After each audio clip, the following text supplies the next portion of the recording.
Newsroom studio in Dublin. And Rachel, you call yourself a sex trade survivor, not a former sex worker. Why that? Well, there are many hundreds of women around the world who describe themselves in the same way that I do, and we're organised together in numerous groups. One of them being the one that I'm involved in, Space International. And we have women across 7 nations who are pushing for the Dynamic model, and all of us in space have lived the sex trade. You're now not working in that industry. How long were you working in it for, and what was it like for you? I was in prostitution through most of the 90s in Ireland. It was abusive, as prostitution is. And no matter how much whitewashing Amnesty or anybody else wants to do, prostitution is abusive by its nature.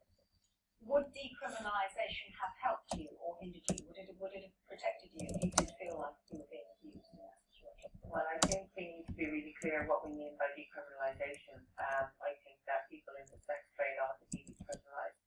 But certainly the proposal that Amnesty have put forward, that we ought to be decriminalising pimps, bottle keepers, hunters, no way. That's all that's doing is massively expanding the market, as it has done in New Zealand and elsewhere. I mean, what Amnesty is saying is that if somebody is acting in an abusive way or a coercive way, that is obviously still illegal. And they would absolutely defend that to the hilt. So they're not saying they're defending pimps in any regard. Well, they actually are defending pimps. They're defending pimps from the law because they're decriminalising pimps, or at least they are stating that pimps ought to be decriminalised. So they're going to be now sending out a message to all of the governments of the world that pimps ought to be decriminalised, which is mental. Okay.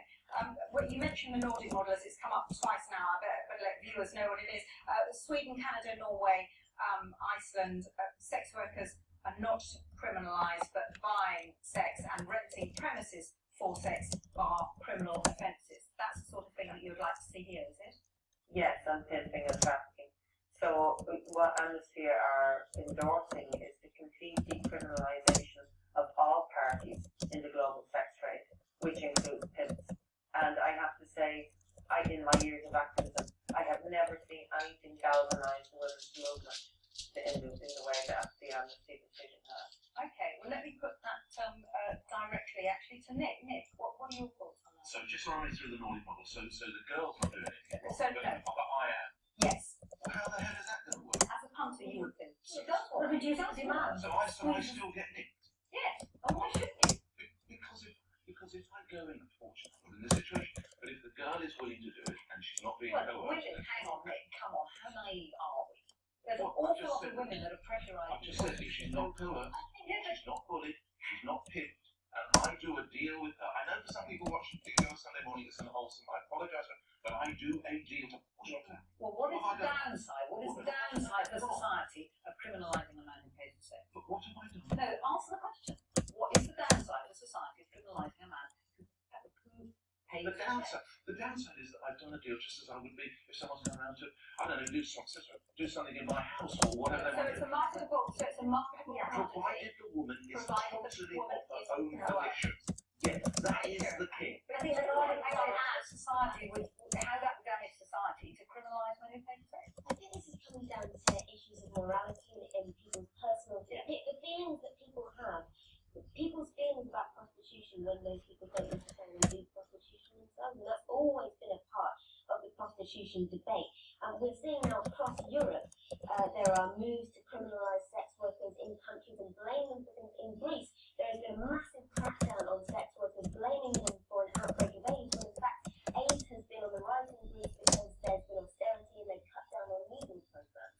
There is scapegoating of prostitutes within our society. There always has been. I mean, I remember, so I did a couple of documentaries on prostitution in the 80s when the AIDS crisis was at its height in Sheffield, Leeds and Liverpool, and they felt scapegoated there. But if some of them do it through choice, some of them are coerced, some of them have no other options, some of them have options and choose to do it. But I think there's a whole host of women who are doing it, and men who are doing it for different reasons. I think the Nordic model would serve to restrict the demand, which will squeeze the supply, and encourage us to think about more holistic approaches to safeguarding women and helping them to devise exit strategies. Many of them don't want to be in this trade, but are struggling to get out. And what's happened a meaningful relationship based on, connections, spiritual connections, values. Where's the mutual respect? Okay. What do you want from those? I'd just like to bring in Charlotte Rose now. Charlotte joins us from our newsroom studio here in London. And Charlotte, you're still working in the sex trade, is that right? Yes, I am. Tell me a little bit about that. Well, I'm very passionate about what I do. I enjoy my work. I've been doing it for quite a long time now.